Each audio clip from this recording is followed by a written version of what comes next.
On my right, a 2011 Subaru Forester XT, and on the left, a 2017 Subaru Forester XT. So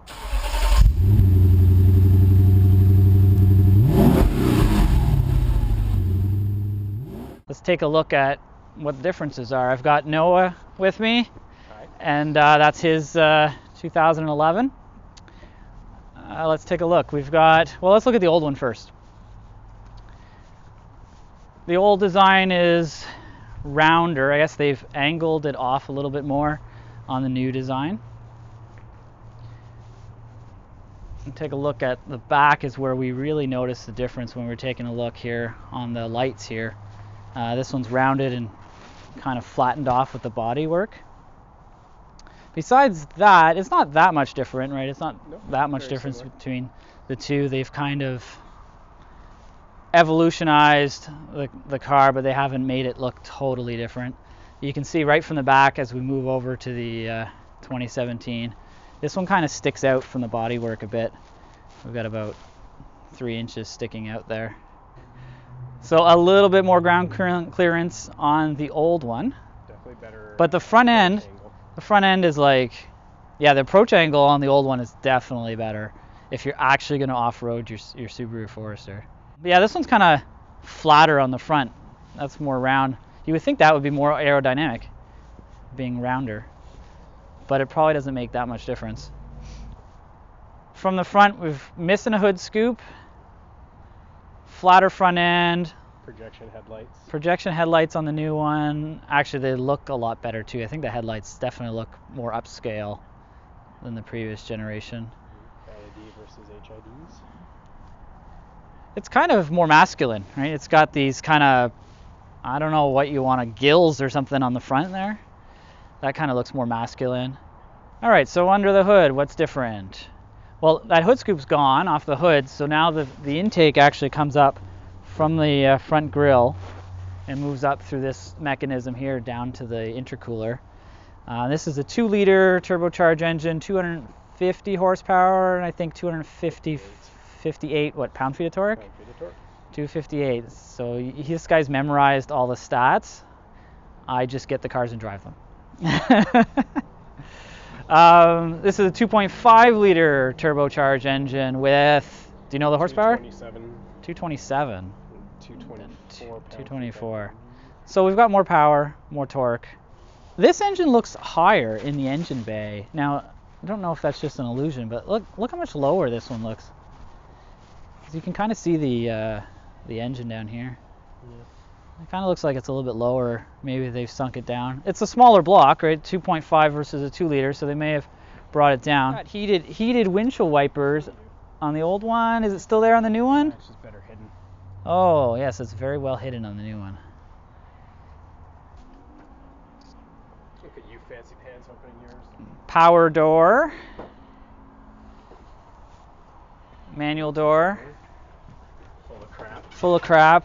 This is actually a used vehicle that is not going to be used by anybody but me. Cargo-wise, they look exactly the same. So in this one, we can't lower the seats. So you pull on the little tab to lower the seats. And back over on this one, which is a lot darker interior too. We can pull this. It's electric. That's interesting. Because usually that's a manual pull. So on this one, it's actually electric. You just push the button. And we've got a 12-volt back here. And a light switch. Oh, let's see. Wow, it's pretty dirty back here.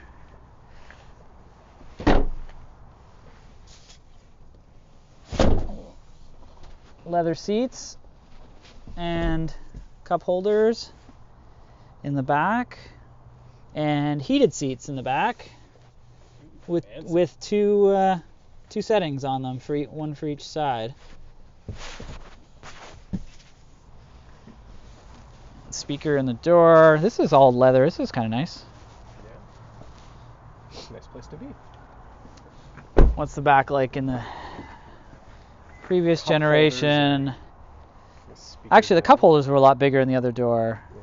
one speaker on the bottom. Oh, that's interesting. Yeah. So it comes out from the bottom. And does this flip down as well? Yeah. That's just an armrest. That's actually better.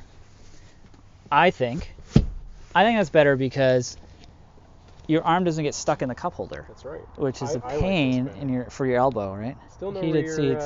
rear air ducts though. Let me get in here. Yeah, there's good leg room. I mean, it's fine. And a huge sunroof. It's a panoramic sunroof. Even if it's not really technically a panoramic sunroof, it's big enough. All right, so let's go to the front seat of this one and see. Actually, the doors feel lighter on the older one. Yep. And the door handles are aluminum or aluminum-like. Chrome-like. Like this fancy. All right, so I mean the new one is newer looking. That's about it. Yeah. Insert the key. Yeah, so we have to insert the key on this one. I don't need to start it. I'm just gonna move the steering wheel. And yeah, so here's your old school dash, which actually pops out. That is weird for them. So I noticed that on this one we've got kind of chrome around the bezels. It's not bad looking. This is kind of, I don't know, it's kind of cheap looking, painted metal-y plastic. And this has got a 4-speed automatic. 4-speed automatic. Yeah, automatic climate control, which is not bad. But not dual. Not dual. And no SI drive. Nope. But heated seats in the front, heated seats, but none in the back. A little storage I like bin. The square cup holders. Yeah. It holds your Thai Express Square. Well, that's kind of cool. So everything comes apart. So you've got more space, and you've got a USB 12 volt and an auxiliary jack for USB. stereo. Yeah, I think the seats are a little bit nicer in this one. Higher up. Are we sitting higher? Yeah, we're sitting a lot higher. It does give you a nice view, though. Although if you like to sit high, I don't like to sit high, but some people do. But still a ton of head. So as Noah was saying, we don't have square cup holders, and this is kind of all one piece. Where in his car, this all came apart. There is 2 USB and 1 auxiliary jack and a 12 volt in there, and this does still move forward and back.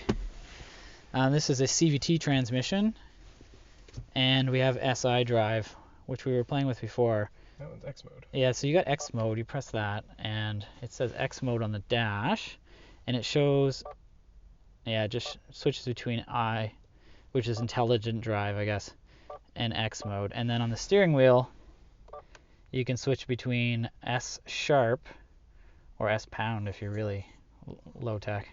And S hashtag. S hashtag or S pound. And SI drive, you got the different modes, intelligent and sport. And then it's sport sharp is what it's supposed to be, right? That's right. Sport sharp.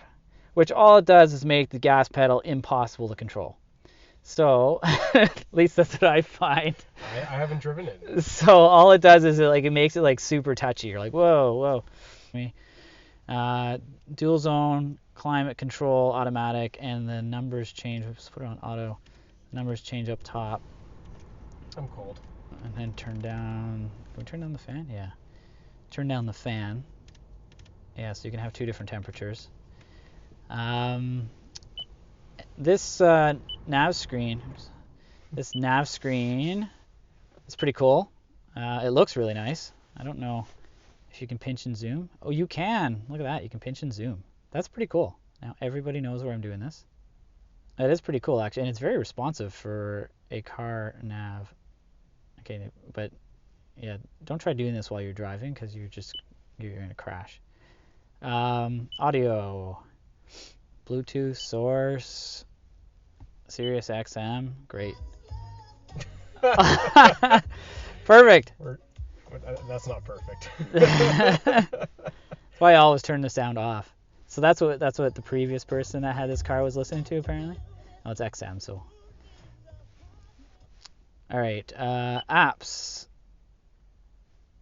I don't know. I think these only work in the U.S. All the other cars I've had, they only work in the U.S. So that's kind of useless. Under info, you got your sports, weather, stocks. We try adding some stocks, but it didn't do anything. Oh, it's updated. Sweet. Oh, sweet. Look at that. Money today. Go me. And the dash. Lower this down a bit. So actually, and the steering wheel. Does yours have the telescopic? Yeah, tilt and telescopic steering wheel. The dash is more modern, kind of digital looking. Not doesn't have any chrome around it. It kind of looks really techy actually.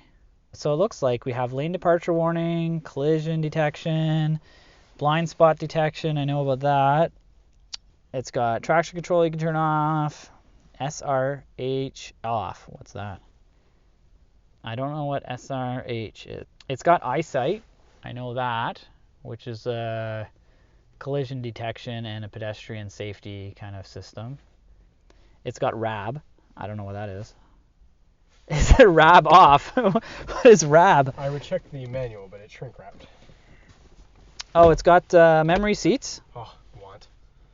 Two setting memory seats, perfect for yourself and your wife. Auto up and down for only the two front ones. It looks like the back ones are not. It's still one window better than mine. All right, I think that's it. Let's go for a drive. It won't auto. Well, it has paddle shifters. Ah, it's just paddles. I thought it also did that. Okay. Well, that's good. Let's see. 6. And of course, I'd have to be going like really fast to get into 7 probably. Although it shows down. Let me change it into... Now I can only go to 5th. So that's interesting. So it's got different... I don't know, different gears depending on which mode you're in. Okay, so it shows you when you get a car in front of you. That's kind of cool. Very interactive. Yeah, it's like a video game. We can set this closer because that's way too far. And it's going exactly 60. Can you set it like you can only you can go up 5. You can't go up like it does not see red lights though. Oh, but there's a car stop. Sweet. Oh great, let's see how this works. Woo.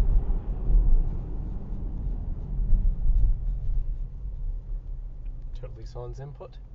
I didn't touch anything. That's impressive. I did not touch anything. But now it is beeping and it turned off and you're moving. So you cannot use it in stop and go traffic. Yeah. Will it stop automatically if I don't know? I'm not gonna take a chance. Will it stop automatically if I don't have cruise on? No. But if this is like 37,995, that's actually this is really well equipped for 37,995. Especially compared to its like all-wheel drive. You've got eyesight, radar cruise. You've got dual zone automatic climate control, navigation, blind spot detection, lane departure, memory seats, leather seats, auto up-down windows on both yeah, sides. like you've got a lot of stuff for 37 grand here. I really like digital speedometers. I'm one of the few people I think that actually like them. Because, I don't know, people think they bounce around, but they don't, because they've got a debounce feature in there. They don't bounce around, right? They just stay at whatever speed you are, and it's a lot faster than looking at the analog and trying to figure out where you are. And you can see the flashy sign on the street. It says I'm going 51. It's exactly right. Look at that accuracy. Apparently I'm supposed to be going 40. Can't put that on YouTube. One touch close. One touch close, yeah. You're really excited about that. So excited about that.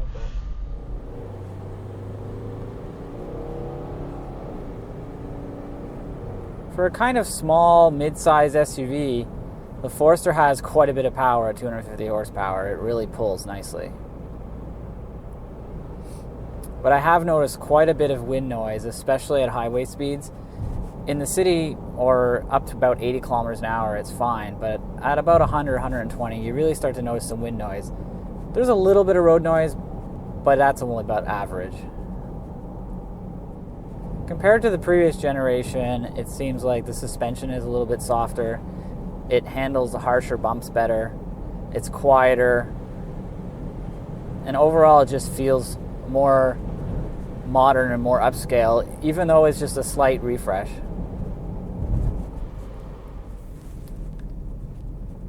As you can see, we got quite a bit of snow, as usual in the Ottawa area. And the Subaru is kind of perfect for this kind of weather. Although I did notice a little bit of understeer, actually quite a bit of understeer in deep snow, but that might have more to do with the tires than the all-wheel drive system.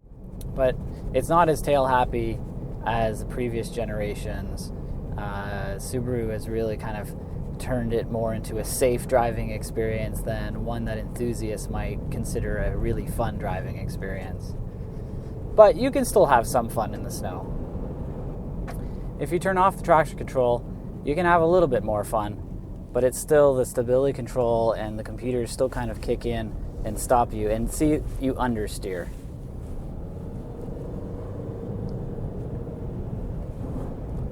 But a Subaru is one of the ideal vehicles to have if this is the kind of roads you drive on and the kind of weather that you have 4 or 5 months of the year. Well, it's windy and cold again here, and this is a final look at the 2017 Subaru Forester. Please subscribe to my channel. I'll try to get a review to you every week or every couple of weeks of a brand new car. Thanks for watching, and please subscribe.